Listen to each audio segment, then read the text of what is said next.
habeen kasta ku dhawaad qof kasta adduunka joogo wuxuu galaa marxalad miyir la'aan iyo curyaannimo.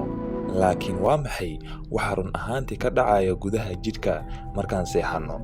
maxaase saamayn ah haddii aynan helin hurdo nagu filan? hurdada waxaa nidaamiyaa laxanka wareegtada ama saacadda jidhka oo ku taalla maskaxda.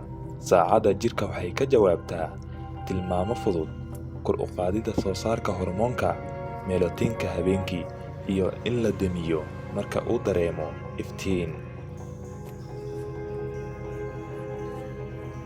waxaa jira 4 marxaladood oo hurdo ah markuu jidhka uu la kulmo wareegyada habeenkii oo dhan.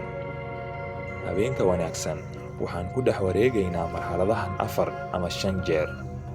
marxaladda koowaad iyo tan labaad waa hurdo fudud. tani waa u kala wareegga soo jeedka iyo hurdada. garaaca wadnaha iyo neefsashadu waxay bilaabaan inay hoos u dhacaan.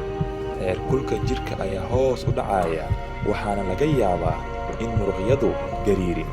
marxaladda saddexaad waxaa mararka qaarkood loo yaqaanaa hurdo qoto dheer, sababtoo ah mawjadaha maskaxda ee delta oo daciif ah ayaa la sii daayaa inta lagu jiro marxaladdan.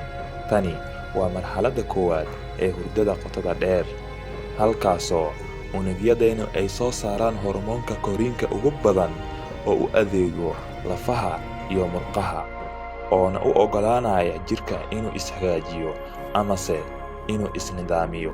marxaladda afaraad waa meesha aan ku riyoonno. jidhku waxa uu abuuraa keemiko taas oo ka dhigayso mid si kumeel gaar ah u curyaamiya jidhka si aynan u fulin muuqaalada riyada ku dhex aragno. marxaladdan maskaxdu aad bay u firfircoon tahay. indhaha inkastoo ay xidhan yihiin haddana way dhaqdhaqaaqaan sidii inaan soo jeedno.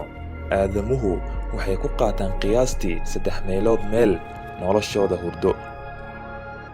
habnololeedka casriga ah, walbahaarka iyo fidinta tiknoolajiyadda waxay la macno tahay in dadku maanta hurdo aad u yar tahay ay hurdaan in ka badan qarni ka hor.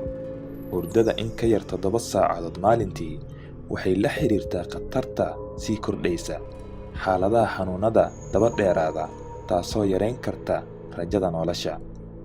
marka si caafimaad leh nolol dheer u hesho, hel xoogaa xidhiidhka ah.